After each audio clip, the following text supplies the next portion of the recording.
Salutations chers disciples d'Avan et bienvenue dans notre 76e review consacrée à l'anime Dai no Daiboken. Cet épisode intitulé La justice va de l'avant a été diffusé le 7 mai 2022 et couvre la petite pause bien méritée pour Dai et ses amis, ainsi que la suite de la bataille de Loloi avec la terrible transformation de Zaboera en zombie Mirion. Il adapte des dernières pages du chapitre 264 jusqu'à la fin du chapitre 267, concluant ainsi le magnifique volume 28 du manga et débutant le tome 29.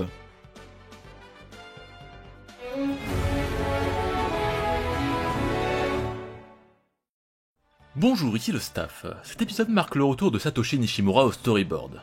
Tout comme l'épisode 68, il collabore avec Azuki Omoya qui en est à sa 4ème réalisation. Pour rappel, elle avait également réalisé le 2ème ending de la série. Ce duo fonctionne plutôt bien pour ce genre d'épisode calme, ce qui justifie la présence de beaucoup de plans fixes et d'un petit nombre d'animateurs. La direction de l'animation est confiée à Yuji Akamata qui signe sa 7ème participation à ce poste, le tout supervisé par Kozue Komatsu. Il est à présent temps d'analyser cet épisode 76 sous le signe du pique-nique et des zombies. Allez, c'est parti.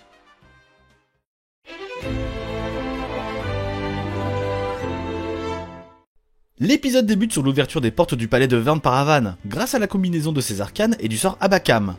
Pop fait un petit trait d'humour sur la facilité de l'épreuve. Dans le manga, ce passage était davantage marqué par des traits humoristiques exagérés. Dai révèle à son mentor qu'il avait déjà dû détruire une porte similaire en combinant sa force avec celle de son père.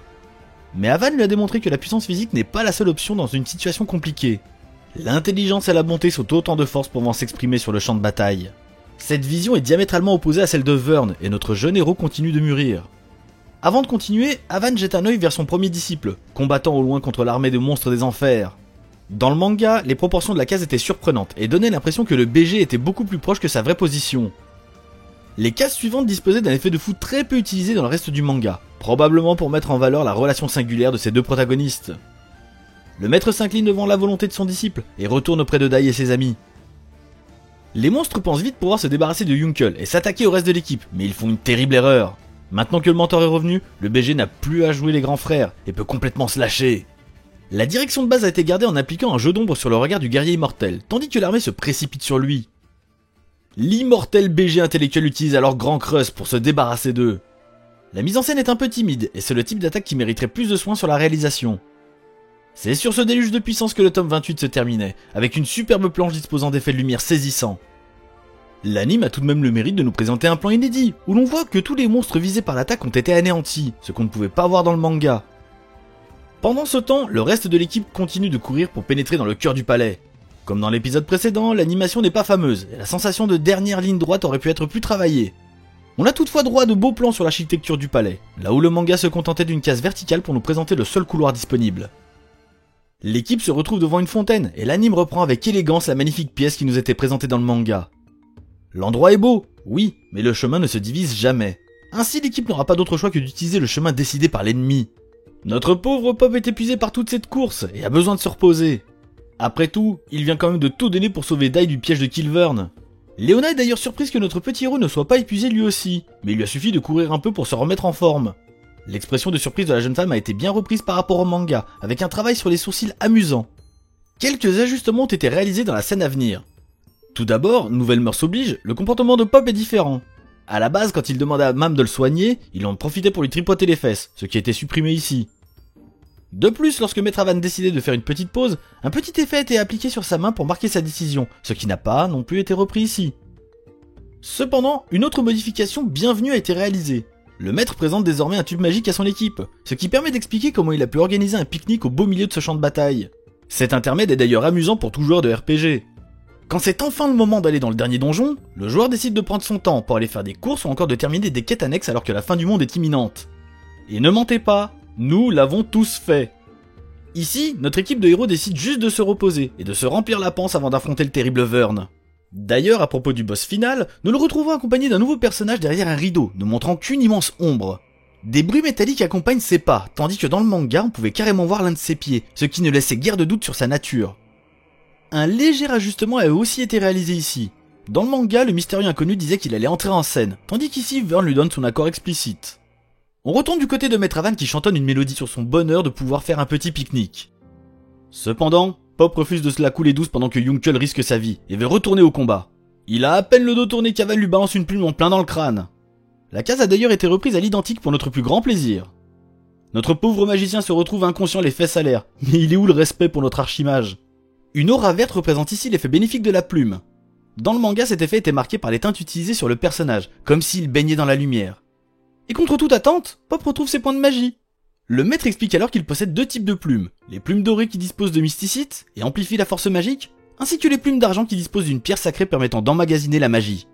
Les plumes d'argent utilisent ainsi le même matériel que celui qui avait servi de base pour les balles du pistolet de Mam. On retrouve ces deux propriétés dans les pendentifs des disciples. En fait, toute l'équipe avait un objet de buff ultra cheaté sans même le savoir.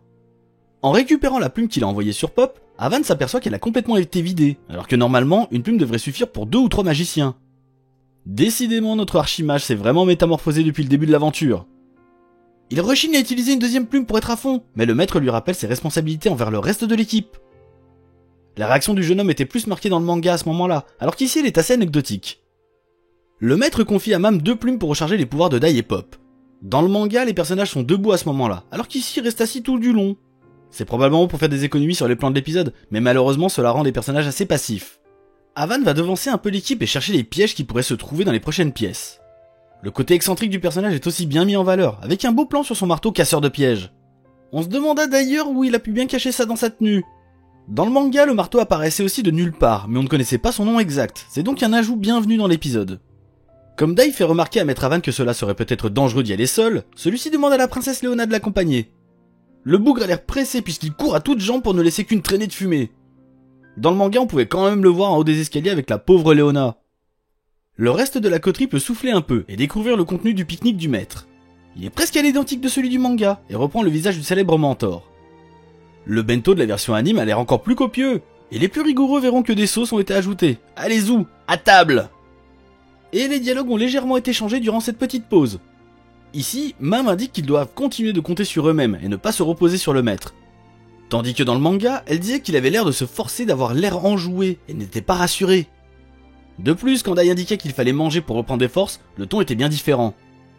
On pouvait voir en arrière-plan le maître en train de se sacrifier, et le jeune héros voulait être au maximum pour ne plus jamais que quelque chose aussi triste n'arrive.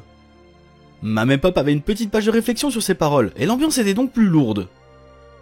Heureusement, comme à son habitude, Pop faisait le pitre en demandant de le piquer au bras plutôt qu'à la tête, et l'équipe se remettait à rire, ce qui reprend la trame proposée dans le manga dans cet épisode. Du côté du maître et de la princesse, le mentor souhaite confier à Léona les plumes magiques. Dans cette adaptation, Avan indique tout de suite à la princesse ce qu'il a en tête, mais à l'origine à ce moment-là, il était bien plus mystérieux. Il se contentait de sourire à la princesse, et celle-ci abordait un visage choqué, probablement parce qu'elle comprenait d'elle-même son futur rôle. De retour sur la terre ferme avec le trio Lundberg, Crocodile et Nova, qui font des ravages dans les rangs ennemis. Comme on pouvait s'y attendre, de la censure a été appliquée, avec par exemple une scène où Nova coupait en deux un monstre, et où les coups d'épée des soldats faisaient jaillir le sang de leurs ennemis. Et les chérubus A et B ont bel et bien disparu de l'adaptation. On aurait pu imaginer qu'ils feraient une petite apparition, mais malheureusement ils ne sont plus du tout présents. Dans le manga, les passages avec Chu étaient en effet ponctués de dialogues entre le rongeur et les deux ennemis, qui étaient impressionnés par son courage. Un gag a toutefois été repris, dans lequel Chu se prend sa propre arme dans la tête. C'était un passage humoristique présent dans les chapitres précédents du manga, et qui a été placé ici dans cette adaptation. Zaboera ne comprend pas comment l'armée des humains a pu tenir tête aux terribles monstres des enfers. Mais comme le dit si justement Lundberg, le sens du devoir des humains leur est bien supérieur, et ils savent s'entraider, là où les monstres ne sont que sauvagerie et soif de sang. Un joli travelling nous présente l'ensemble des forces humaines, reprenant ainsi une double page du manga qui permettait de conclure la terrible bataille entre les deux armées. Il ne reste plus que Zaboera et Miss Vern. Le plus perfide des légats tente de trouver un moyen de s'échapper de cette situation périlleuse, et tente de manipuler Miss Vern. Le manga nous présentait d'ailleurs Zaboera en plein doute avec un fond gris qui tentait de trouver une idée. Un plan serré sur son visage nous montrait alors qu'il allait encore utiliser quelqu'un d'autre que lui pour ses sombres desseins. Le sorcier argue qu'il doit retourner auprès de Vern pour le protéger, mais Miss Vern n'est pas dupe. Comment l'ancien légat pourrait-il aider Vern s'il est incapable de vaincre de simples humains ici-bas? Un ajout était réalisé ici dans lequel Nova s'aperçoit que les deux anciens légats semblent se disputer. Alors qu'il lui intime l'ordre d'agir par lui-même, Miss Vern fout un gros coup de pression à Zaboera en lui lançant un regard perçant. La case du manga était vraiment marquante à ce moment-là, et Takehito Koyasu a réussi à monter sa voix comme nous étions plus souvent habitués dans son rôle de Dio dans JoJo's Bizarre Adventure.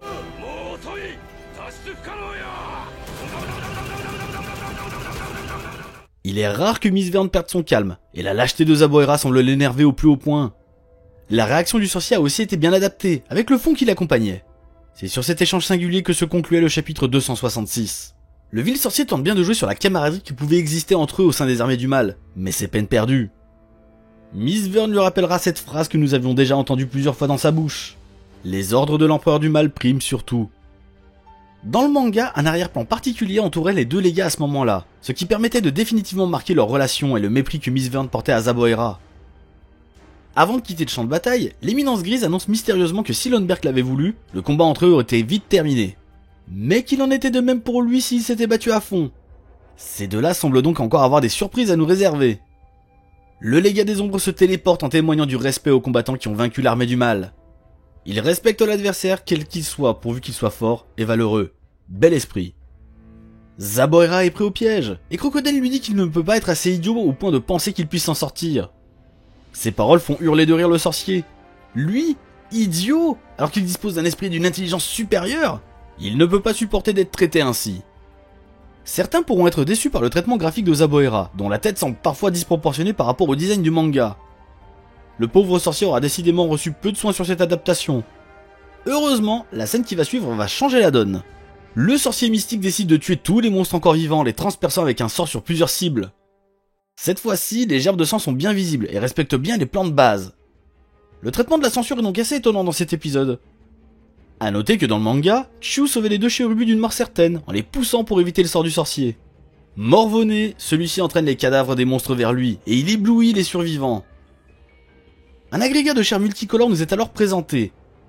Dans le manga, leurs couleurs semblaient plus homogènes, car il n'y avait pas de teintes de gris différentes même avant que la créature prenne forme. C'est une très bonne idée de nous le présenter comme cela, et ça met bien en valeur sa sinistre nature. Zaboera présente alors sa carte maîtresse. Utiliser les cadavres des autres pour créer une créature à la hauteur de l'archifilon, et sans avoir à se transformer lui-même. La mise en scène est impeccable et ressemble à un film d'horreur, dans lequel le monstre serait présenté petit à petit sous plusieurs angles. La peau grise et les membres de la créature apparaissent alors tandis que le nom du sinistre résultat nous est révélé. Il s'agit du zombie Mérion. Dans la version française de Tonkam, elle s'appelait l'Archimère Zombie. Et les plus anciens lecteurs des éditions J'ai lu connaissent aussi la création sous le nom d'Hyper Zombie. Cette création est une belle synthèse de l'état d'esprit de Zaboera, n'ayant strictement aucune forme de respect pour les autres et allant jusqu'à utiliser leur corps comme des outils malléables à son bon vouloir. Le traitement graphique est magnifique, avec un plan en contre-plongée permettant d'apprécier la taille de ce nouvel adversaire. Le manga n'était pas en reste avec une page dédiée pour nous le présenter. Alors que Lundberg fonce sur lui pour lui asséner un coup d'épée, son arme est détruite sur le coup. Dans cette adaptation, on peut voir l'épée se fendre sous l'impact, tandis que dans le manga, sa destruction semblait immédiate. Le forgeron semble surpris par cette résistance, et Zaboera le remercie pour ce premier coup. Il en effet permis de montrer que sa création supérieure ne craint rien. L'épisode se termine sur des derniers plans qui donnent vraiment froid dans le dos, avec des contre-jours maîtrisés qui mettent en valeur la nature morte de l'immonde création de Zaboera. Comment l'armée des humains pourra-t-elle résister à ce terrible ennemi ? Rendez-vous la semaine prochaine.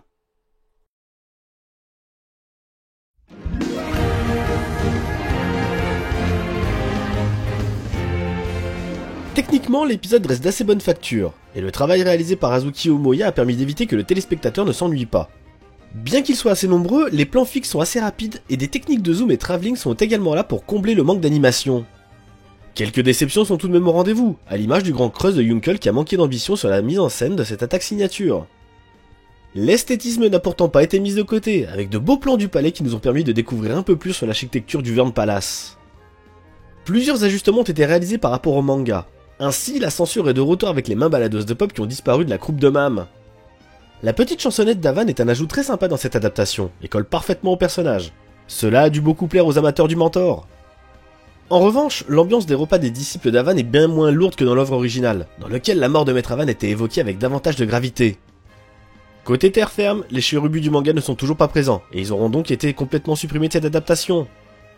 Au-delà de cette suppression, c'est donc le personnage de Chu qui souffrira de cette décision.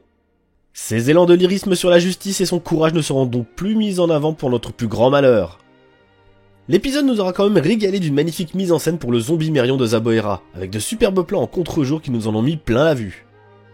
Après 3 épisodes de retrouvailles avec l'ancien héros, l'action va pouvoir reprendre et un gros combat est à venir pour le prochain épisode.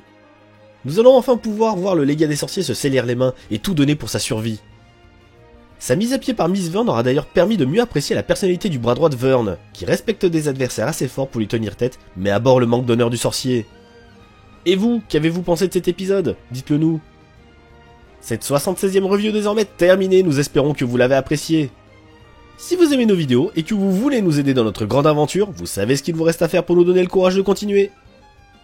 Vous pouvez également nous suivre sur nos réseaux sociaux respectifs, ainsi que de nous rejoindre sur notre Discord, dont les liens sont en description. Allez, prenez soin de vous chers disciples d'Avan, et à la semaine prochaine.